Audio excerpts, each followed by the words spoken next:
I want to welcome everyone. I'm Larry Chang, Best Center Manager. And why don't we just start off with a brief round of introductions, and then we'll get into it, right? So Peter, would you like to start? Sure, I'm Peter Crabtree, Principal Investigator for the Best Center. Good morning. Okay. Melissa, how about you? Hey, good morning. I'm Melissa. I'm the coordinator working with Larry and Peter out at the Best Center. I think I'll call out names. Don? Hello. Yeah, I'm Don Croshaw. I'm the program coordinator at Salt Lake Community College. Frank Muck, if you're ready. Okay, hi, let me just, how's that? There, oh, okay.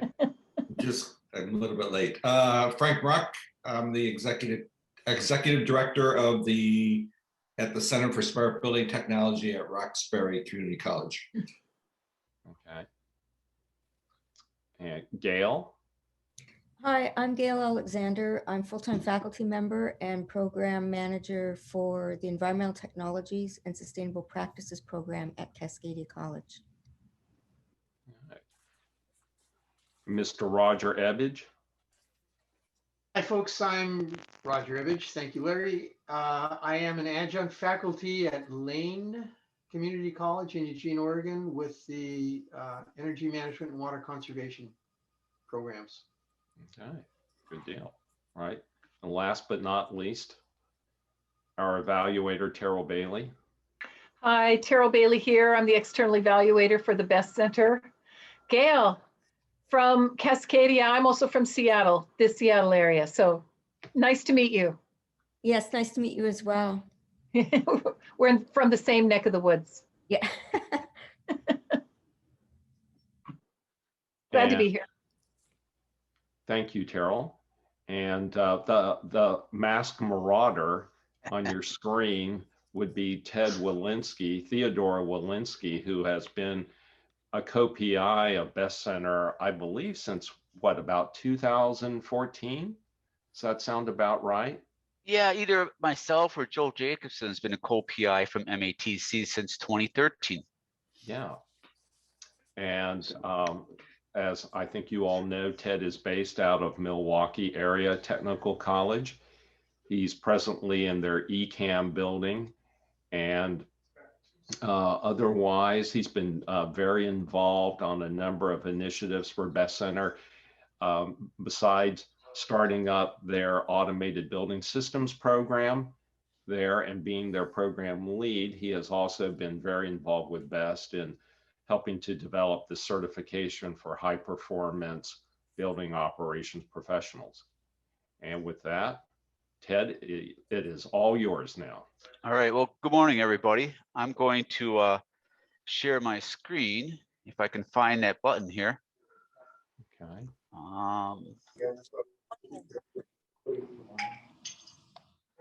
Where is that button on here? Share screen, there it is. Bottom. Yeah, right in the middle. There you go. All right, so you can see that. So I'm going to talk about something I've been slowly developing over the past couple years here at MATC for my classes, because it stemmed from the fact that I just didn't want to be the person, the gatekeeper for lending out tools into my M&V class for measurement and verification. And as a result, I went and talked to the library, and our librarian there was very willing to have us put our data loggers and other equipment in the library for students to check out and use during the course of the semester. And they've been really flexible with it. So that's kind of what I'm going to talk about and where it is today, because it's expanded quite a bit. So slideshow from beginning, I'll present that. So how to start a tool learning library. And next slide here is, actually you're seeing the goofy setup here. I got to figure out how to switch this around. There we go. That's better.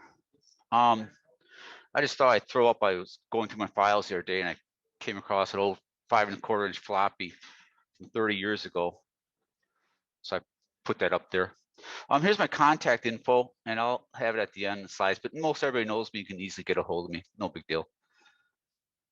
So, why would you want to get started with one of these? I'm going to talk a little bit through that, and I'll talk through some of the steps I use to get started on it, type of items that I put into ours and what I felt we needed, and I continue to expand on that, and what type of exercises I have associated with some of these things.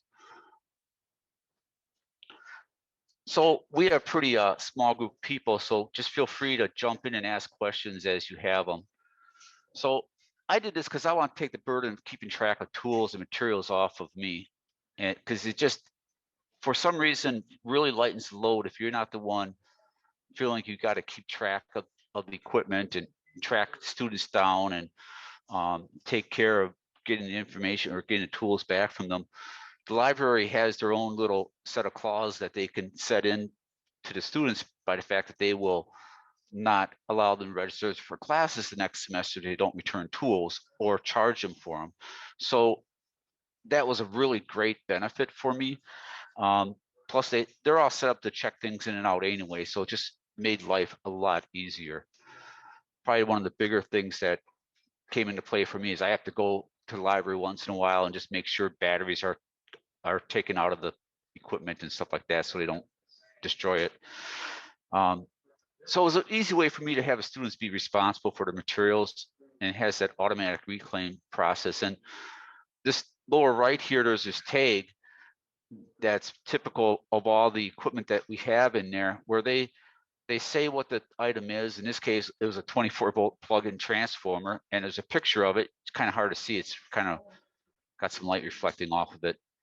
And this is the tag that's on the container that the transformer's in, and I'll show you some of those in a little bit.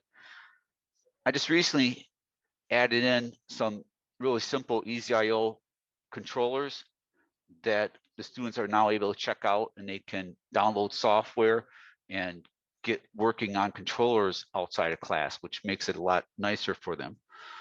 So you'll see in these slides, every slide I'll have a picture of something that I have in the library.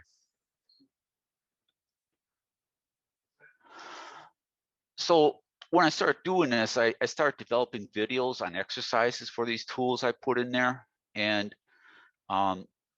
just kind of give you, I'm not going to play this whole video, but I'll just give you a little look at what it might look like here.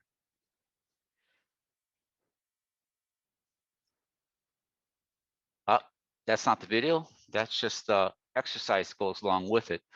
So each one of these, I would write a sheet of information on it, what they must do to get grades on it, learning objectives needed for the lab, and they would have to make sure they get to the library and pull these things out. In some cases, I don't have those items in the library yet, so I would actually either lend them to them if they don't have it, or quite often there's things they have commonly at home, so it wasn't a big deal. And this goes through the lab exercise with a couple of questions they need to answer about it along the way, so that they have a sheet to go off of to help guide them through and to provide feedback to me that they're actually going ahead and completing the exercise. In addition, I mentioned that, let's see here, where are the slides itself? There we go. That there's videos. So I would set up a video, but I also, I won't show you the video. The video is like 30-some minutes long, and it takes a very arduous, detailed look at how do you do this? How do you wire up the transformer? How do you test to make sure the transformer's got power? How do you connect it to the different components for that particular lab? Things like that. It just goes in detail and explains what's there, what you might use these things for in real life, and how it applies to controls. So it takes a while. So I'm not going to play it. Let's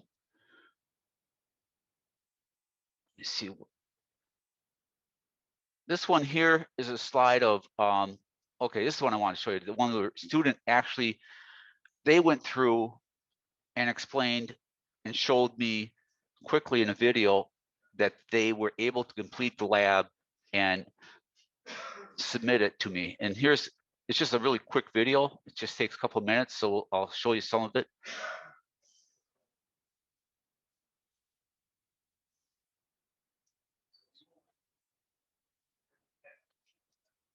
Can you hear that? No? Yeah, not very well. Yeah.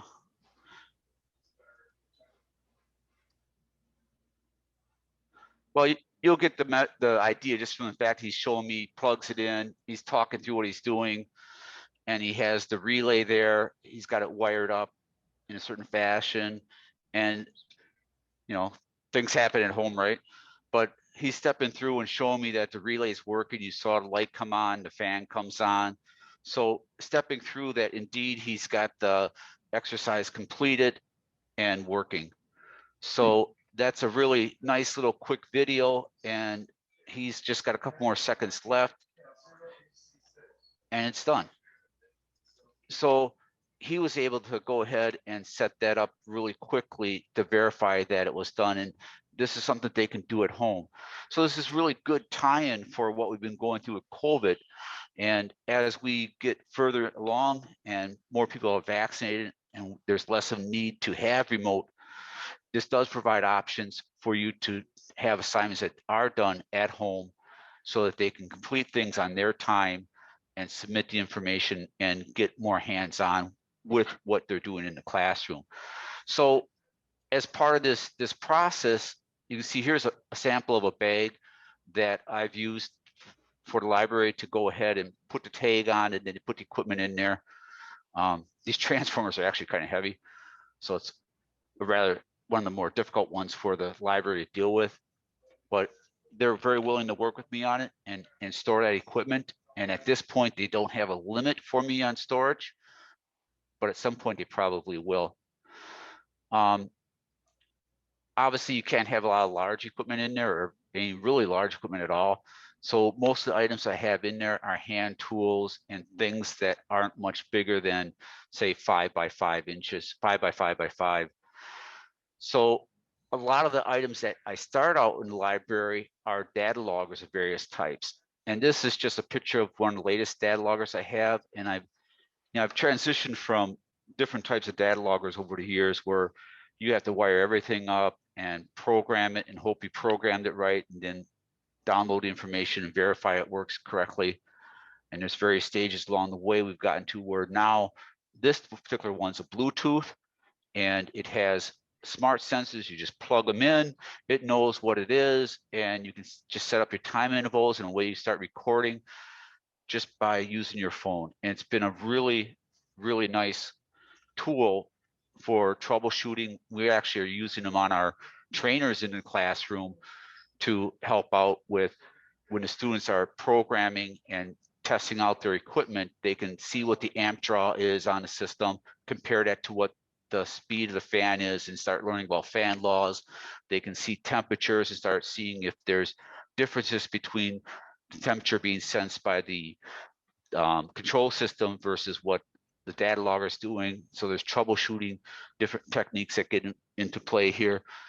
Real nice little small tool and something you can just put in the library, easy for them to check in and out. Even though that's in the classroom, it's something they can also take home and put on their own things at home. Although I don't give them the amp logger, the CTs to take home. Try to avoid them having to touch into 120 or greater. These are a sampling of types of bags that I have for using to store the equipment in the library. I really like the mesh bags because they have that little window. You can kind of see what's inside of it. They run about $4 a piece at most big box stores. And I have to get mine from Grainger, or a lot of them from Grainger recently. So they're relatively inexpensive and easy to use. The Westward ones are actually quite large, almost larger than I need. What I also found is that students are taking out 3, 4, 5, 6 items. So I got them a little bit larger tool bag that they can check out. And I don't have a picture of that, but that way they have a larger bag to house all their equipment in and take to and from school.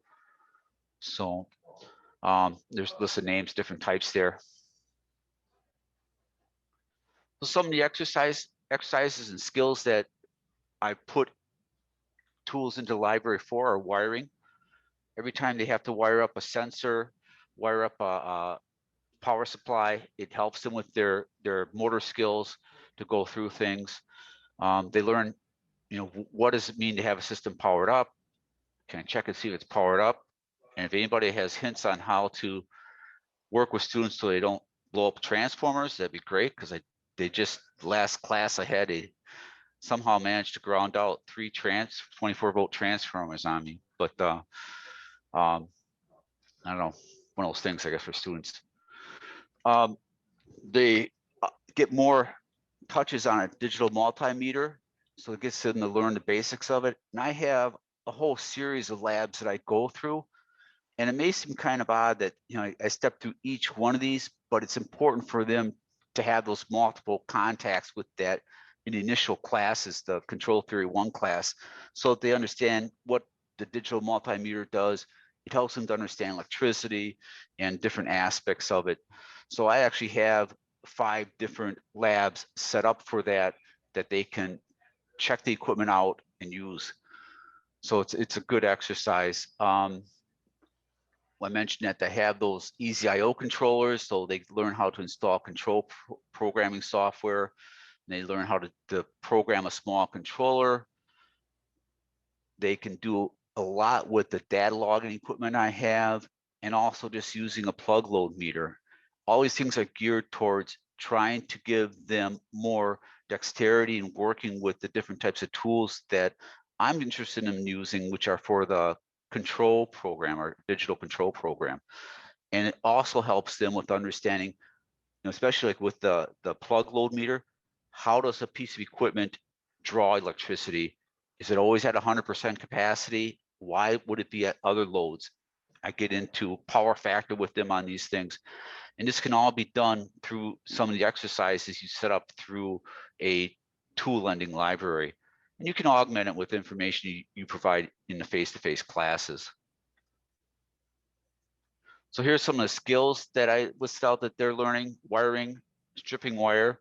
So I don't have in there yet, but I will eventually have wire strippers as one of the tools they can check out.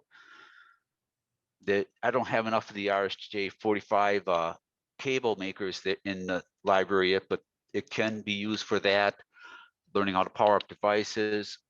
Another key item is the AC DC power.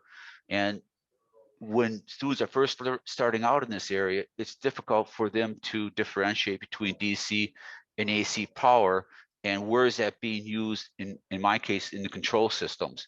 So they have to learn which setting they put their digital multimeter on to test different pieces of equipment, and this helps them with differentiating between where AC is, where DC is. And of course, again, the dexterity skills. So that's basically what I had as far as the information for this webinar. And I want to kind of open it up for everybody to see if you have any questions, and see what type of experiences you've had with COVID and be able to do things on a remote basis. So anybody have any thoughts, questions?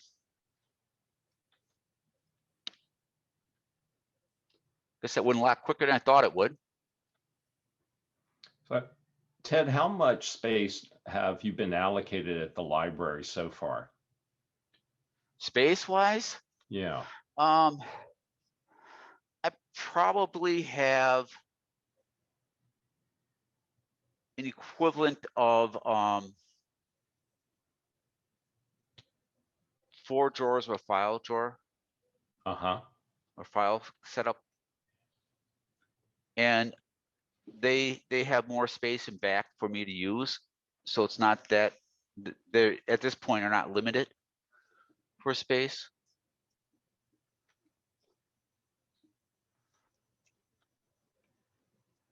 Does anybody have any questions or thoughts on what they have experienced?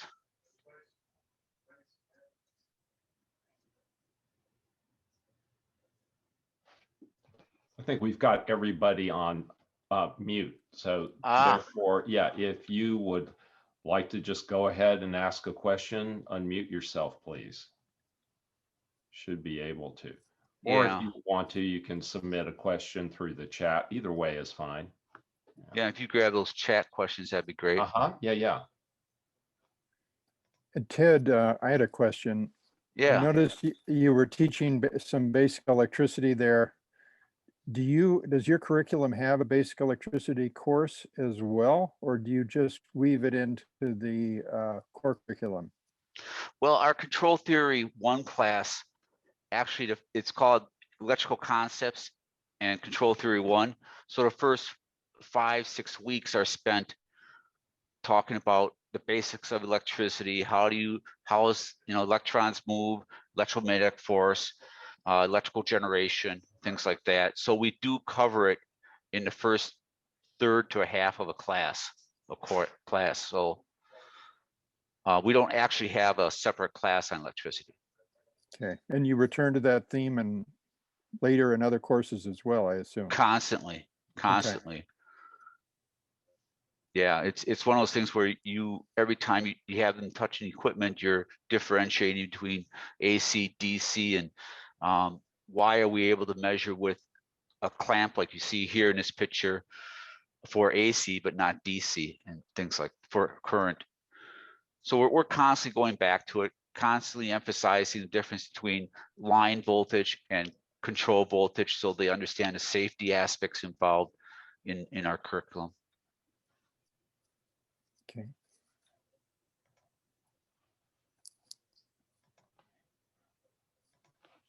So I do have quite a bit of information developed for exercises for students to work on, and starting to develop more of the videos of how to, and I'm more than willing to share any of this stuff so that you can grab it and modify it as you need to make it fit for your particular program. So just, if you want anything, just reach out to me and we can share it.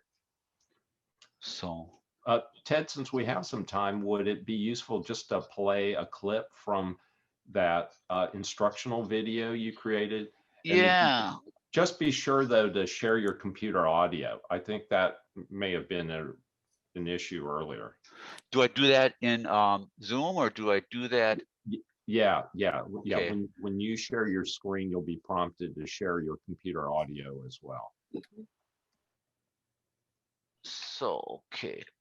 So I'm sharing here right now. I'm not seeing that it gives me an option. Right. Yeah. I'm going to stop share and go back and share again. Mm-hmm. All right. Audio, same as system. There we go. Can you still hear me? Mm-hmm. Yeah. All right.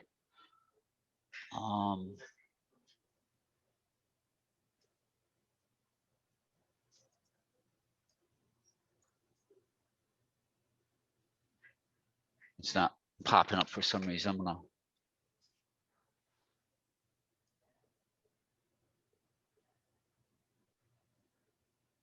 Nice.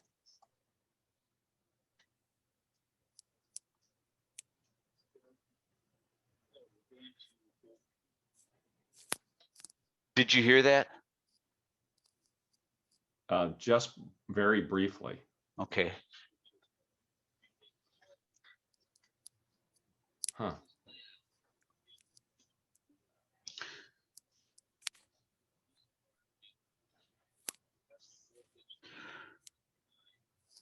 Some.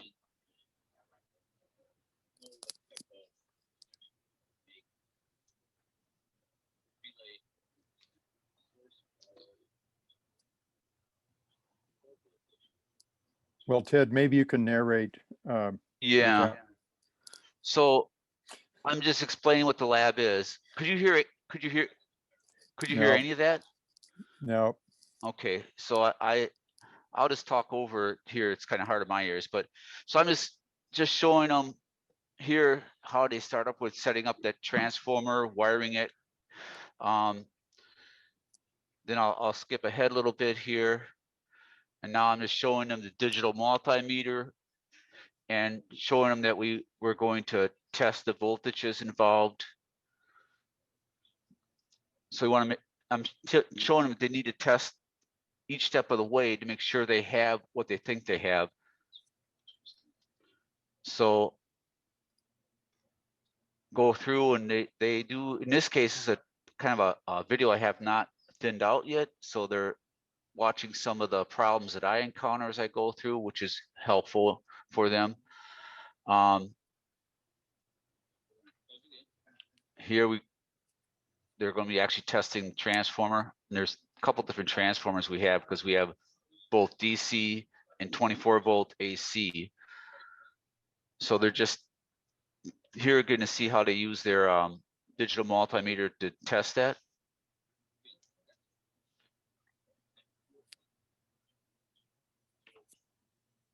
Also, what a non-reading is.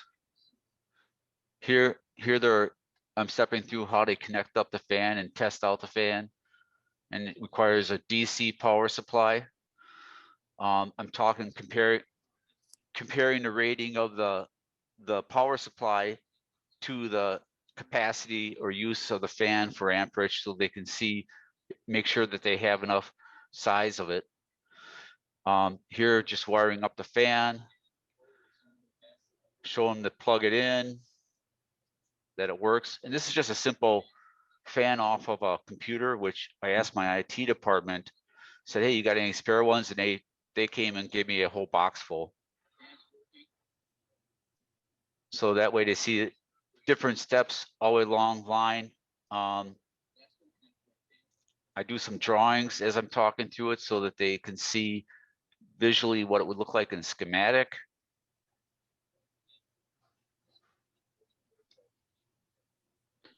This is the trickier part where they're looking at the relay aspects and connecting that up.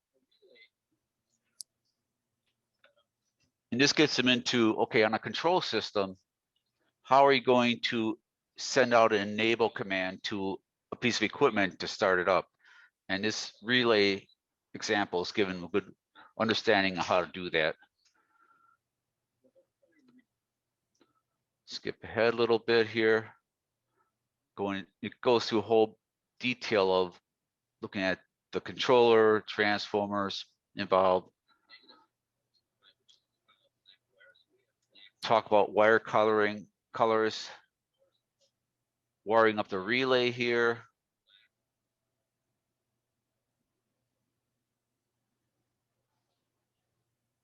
And this is getting close to the end where they actually power everything up and their light comes on and the fan's on, which the student showed us really quickly there in his own video. So that way they have a real detailed step-by-step going through it. You can see this one's 38 minutes. I could probably thin it out by chopping some stuff out. But if anybody's done any videos, you know that takes time. This is an hour or 38-minute long video, and to go back through and take pieces of it out would probably take me another hour or two of time. But once you've got it, you can use it again and again and again. So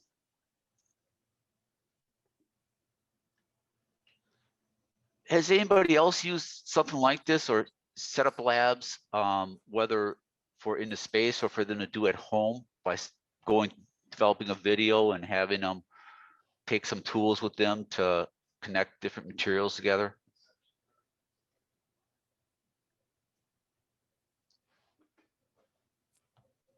Keith, how about you? I see you joined us here.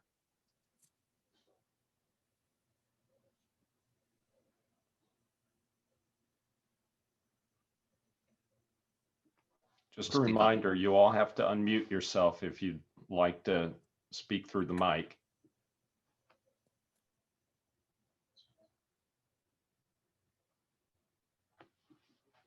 Hey, Don, a number of months ago, I think I spoke with one of your colleagues He teaches a couple of the digital controls classes. And he was having the students also, do some work at home and all. And I'm just kind of wondering if, you've had any discussions with him of what has been the student feedback so far. I think his name, is it Bob Vorwald?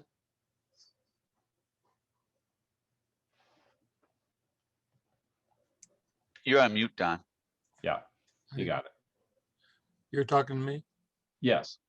I don't think, wasn't me, I don't think. That name Right, right. sounds familiar. Yeah, Bob, I think it's Bob Vorwald. He, and maybe Alyssa has more kind of direct contact with him. Yeah, okay, Probably want to hurt people. Yeah. okay. Well, for me, with this particular setup, it's going to give more flexibility going forward, just due to the diverse group of people you have coming in, and they all have different schedules, and trying to meet those schedules and accommodate people coming in late and leaving early. Having the ability to lend out equipment is really helpful, because you don't want to necessarily put the cost on them to have all this equipment. So if they can just check it out at a library, it tends to work really well. And I really haven't had an issue with equipment not returning. Once in a while, there's somebody forgets and doesn't return it. We just reach out to them, they come drop it off and get it back to us. So it hasn't been that big of a deal. But the thing I really like about it is I'm not the one watching that. I don't have to check and make sure equipment's returned. Somebody else is watching that, and it makes it really easy for me. Right? For me, it takes a lot of work off my shoulders. Dad, question. Yeah. How do you know they did the lab? Just from worksheets? Well, the worksheets, they can fill out the worksheets, and they also have that video. Like, did you see that one video I had earlier? Yeah. You required them to make a video, or? Yeah, I do require them. Well, not in all cases, but in the case where it's helpful, I have them do a quick video once the thing is set up and done. Now, could they have had somebody else do that for them? Yes. Right. But chances are no. Right. Okay, this is gonna be great. Since we are CBE right now and format, and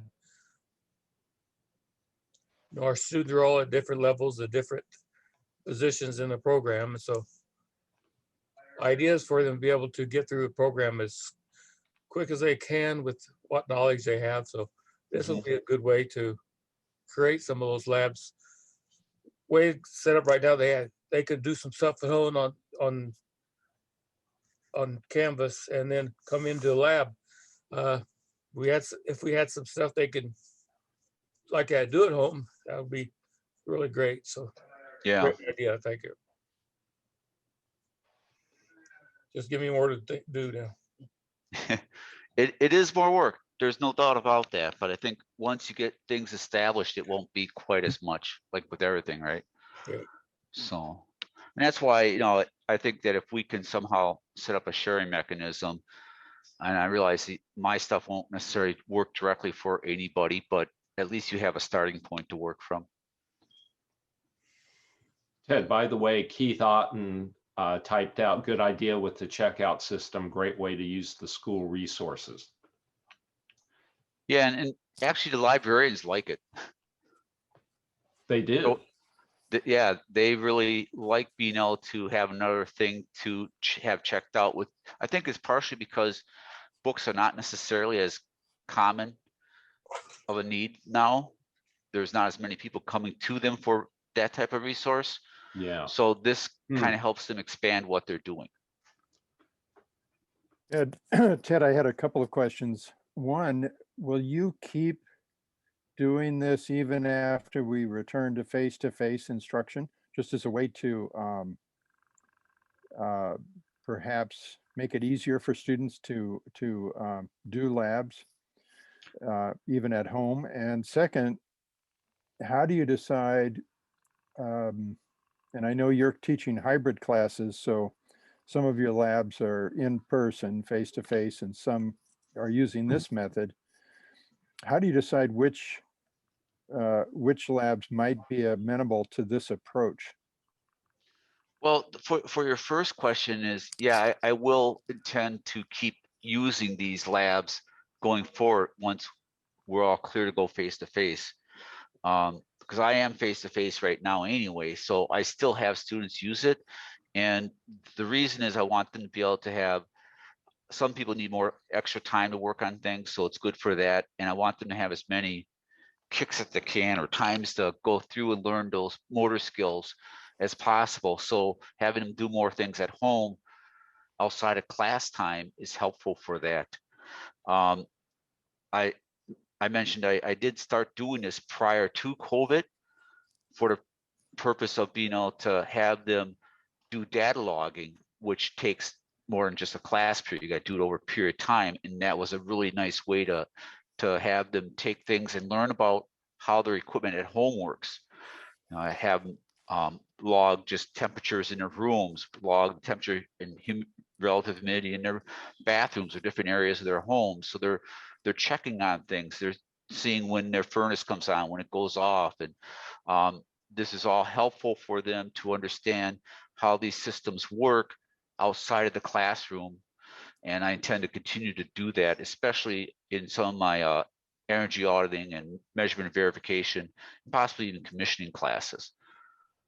So how do I determine which ones are, what type of exercise are applicable for them to do it? Well, part of it's a matter of what are we working on? We're doing something on a fan, large fan system, or requires an air handler. Obviously, we can't do that with things you can store in the library. So it's limited by what you can actually store in the library. The other thing is I don't have them do anything that requires them to be touching line voltage or 120 volts or more. So there's a limitation on that. Other than that, it's just a matter of, do I have enough equipment to check into the library for a particular exercise? So Ted, this is Terrell. Oh, hi, sorry. Terrell. That's right. Well, finish with Peter. Sorry. I was just going to say, other than that, it's just a matter of time and develop. As I do more of these things, I'll find out possibly other limitations to what can be done remotely and what can't be. Mm-hmm. Go ahead, Terrell. So can you talk a little bit more about the library concept? Is it only for your school? Yes. Is there any way that other colleges could access your library? Is there any way your library could become the best center library? Yeah, you can kind of see how I'm thinking here. So, and would that make any sense at all? Would it even be legal? Yeah, I don't think it would make sense, because if you do that, you have to physically be able to go to the library and check things out, right? And that's simply not possible to check things out of our library. The part that is, from a best network standpoint, viable is the sharing of the lab exercises, like on this sheet right here, where people could grab this and use it as the starting point for their lab that they want to use for wiring up a relay. They grab this type of information. They could grab my video to get ideas of how they want to make it better or personalize it to their particular situation. So I see that there's good potential benefit there. I'm trying to see if I can find the, here it is. So the other thing could be shared with everybody. Right here is my list of tools I have in the library right now. So you can see it's not really large yet. I just got a donation from Wisconsin Association of Energy Engineers that paid for some digital multimeters, which will be going into this, and bought a number of different bags for the library to use to house it. So gradually expanding this equipment list. And I'm trying to, when I do it, provide a list of those things to the library. So the library has this, they have access to this, and they can see which ones we have, what the name that I put on it, so they can put the proper label on, things like that. So this type of method could be used for any of our Best Center network people to grab onto this and just share it with their library as they grab things, you know. So you see here, I even put pictures of what it is in there so that Yeah. those end up on those labels like I showed you on that Yeah. one. That way it makes it easy for the librarian to identify what it is. And it makes it easy for the students too. Yeah. So I'm kind of thinking, you're kind of a master teacher at this point, and it seems I to might me, argue that, but I okay. know, but you've been doing it a really long time, and you are well rehearsed, well practiced, well experienced. It seems like the video and accompanying worksheet could be useful both for people starting up their programs, but also for students who want to get extra credit or want to. It's like their instructor has got them all confused, and maybe this could help them, although maybe it wouldn't help them. But I'm just thinking that something like the video and the worksheet could be of use to both students, because it's not test questions and answers, and faculty. So, Yeah. and you probably have more of these than just this Yes. one. And we probably know other people in the network that might have these. So anyway, it's just a thought for the Yeah. center. Well, that's my hope, that this gets to the point where we can actually be sharing this information more regularly. So. Ted, I had another question.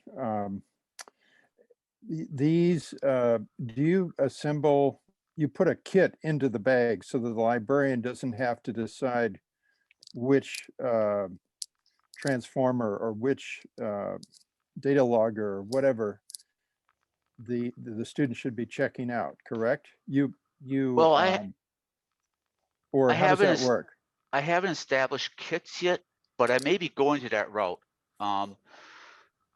Because if you establish a kit, it tends to be for a particular exercise, right? Yep. So I haven't done that part yet. What I've been doing is putting individual components like you see here into the library, so that the student will have to go to the library and know they need to ask for, like, say in this case, the serial 10-volt sensor, which is really just a minimum position actuator, which can take AC and convert it to a DC signal for control. They know to ask for this particular device when they go to the librarian, and then the guy gets the, he says, okay, I know what that is, and he can grab it out of the library and check it out for that student, right? So that's where I'm right now with it. Not to say I won't develop kits, but it's more of the student, as part of their education process, they need to know what to ask for out of the library, and those things are I guess stated as in you- the lab exercises too. Did that Yeah. answer your question? As your inventory of items grows, at some point you'll reach a point where the librarian is tearing their hair out trying to keep track of all that inventory. Yeah. Well, for the guy, it won't And- matter. He's almost bald anyway, but I'm sure for some of the women that are there, it will matter. Right. This is stuff they're not used to at all. Oh no, they have no idea what this is. Right. And that's why it's really important that they have these descriptions that you provide them, and you try to stick as much as possible with those descriptions in your lab exercises. So consistency there is important.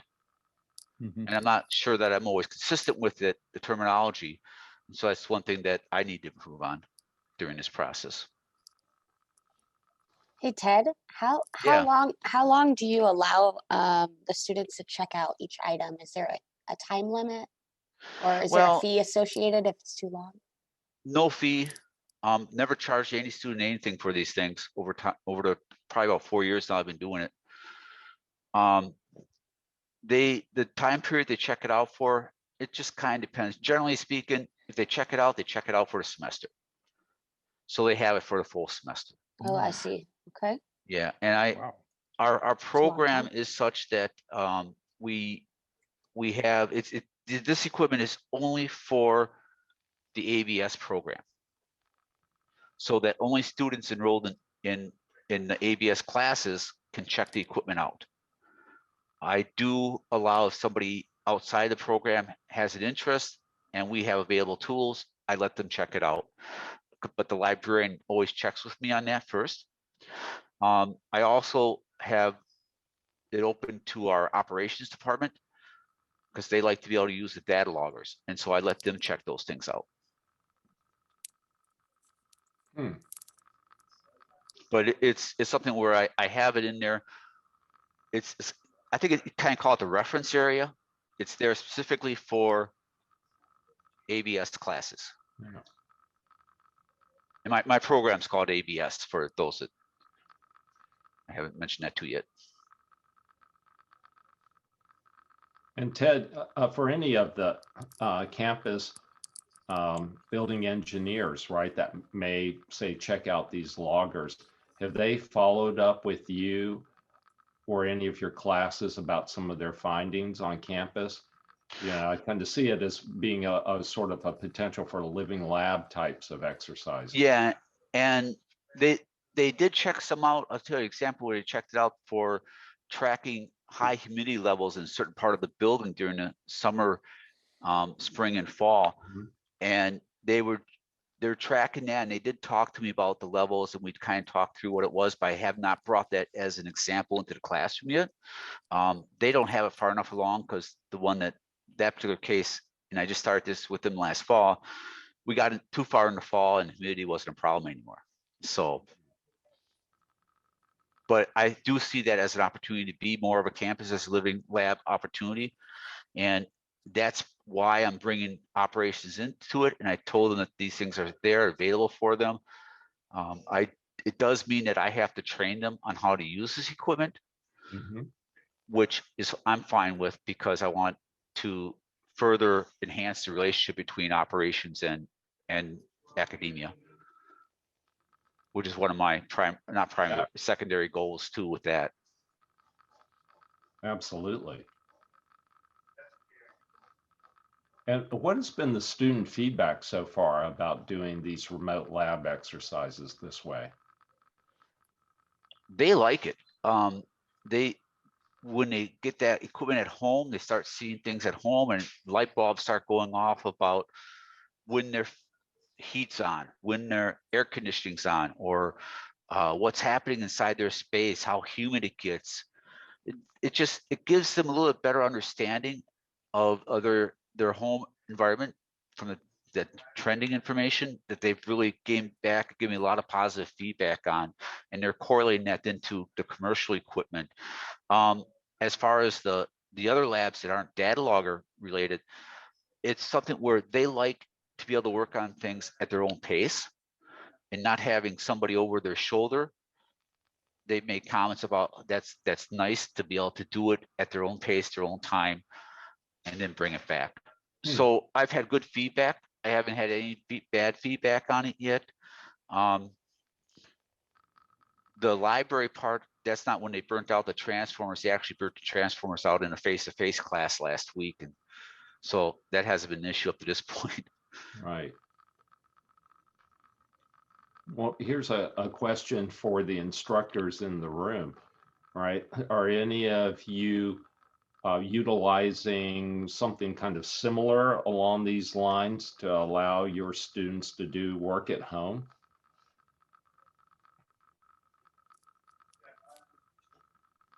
So this is Gail. I'll speak up here really quickly.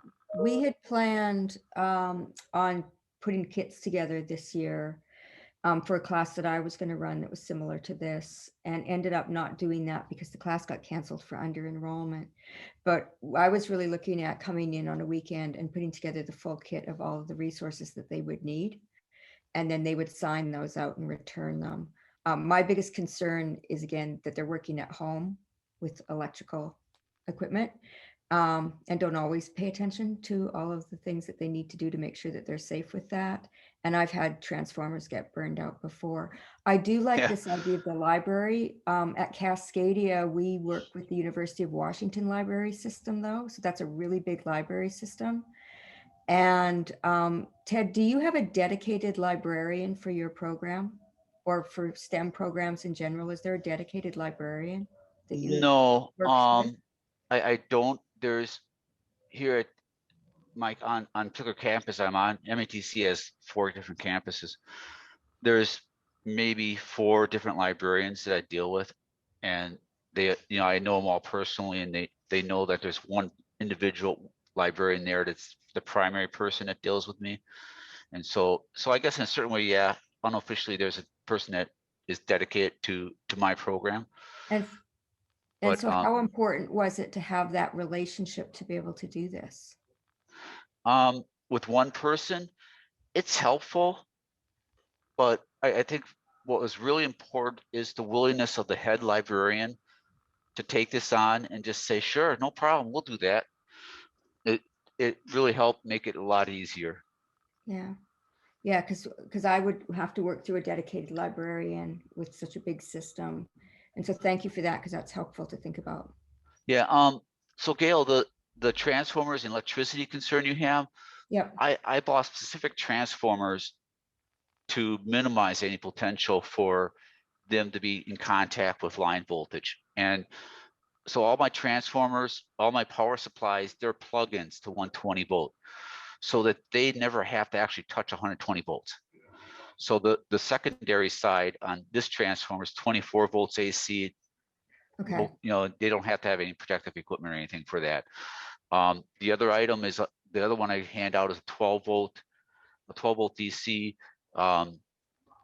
power supply, and that's a plug-in also. Just plugs into 120 and away they go. So they don't have to interact with anything other than what they're used to interacting on a day-to-day basis, plugging their phones in to be charged. Okay. So that was my goal. I was very concerned, like you were or are, with the line voltage and getting into anything that's 120 volts or more. I want to not have them have that ability. Yeah. Okay. Thanks. Well, speaking of dedicated librarians, I wish in retrospect we had perhaps thought to invite Mary from the tool lending library at the Pacific Energy Center, right? Because they have a fair amount of equipment there and frequently have to provide at least minimal training on its usage. So anyway, just something to keep in mind perhaps for the future. Yeah. I got one more side question for Gail. Mm-hmm. Gail, do you have a lot of relatives in the Seattle area? I do not. I'm from Canada, so I have a lot of relatives in Canada. All right, good enough. Thanks. My nephew just married Alexander. That's why I thought I'd ask. And she's from the Seattle area. So. All right. Well, any last thoughts, comments, questions? You see anything in the chat there, Larry? All that Keith commented on, he said, thanks for the presentation. He is not utilizing something similar to your checkout system just yet. And I'm certainly curious about how this may be a way to reach more students. Yeah. Down the road, right? And in a way you've already, have helped to extend your kind of reach to the building technicians on campus. And right. I think that's really an excellent way to, again, kind of bridge the divide with that group. Yeah, there's just all these different tools to use, try to give as many opportunities for students to work on things. Yeah. Well, it definitely extends their opportunity to work, to do lab work, and outside the framework of class time. And it also can help decompress their own personal schedule, trying to juggle if they're probably working a full-time job and coming to class.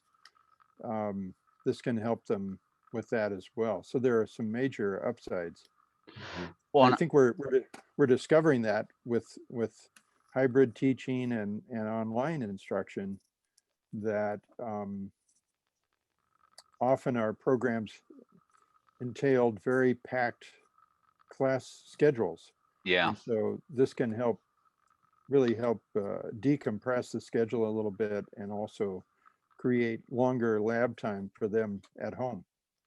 I see that that's really going to be important, Peter, with this controller that I highlighted here on the screen. Once I have those labs established and I'm able to have students check those out and use them, they're going to be learning block logic programming on a simple controller, tying in sensors, doing the wiring of the 24-volt up to it. So they're going to have a lot of the programming capability and learning of how to use a controller with this small kit. And this really doesn't require a lot. I got a lot of actuators, which I didn't mention. I got normally closed, normally open actuators that are actually going to go into the library. So they can have some outputs to control heating, cooling valves or dampers. And they're going to be able to connect up the temperature sensors to tell the software what the result of the changes in the position of dampers are, so they can test different things out and do all the programming. I think it's going to be, once those, I don't have those developed yet, but once those are developed, it's going to be a really good learning tool on their own.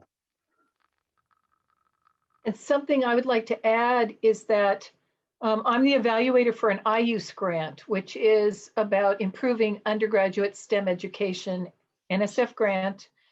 Universities do this. It's a research grant, and I'm working with the University of Washington. It's on models used for teaching engineering. And so, and they are, they're doing serious research on what happens for student learning.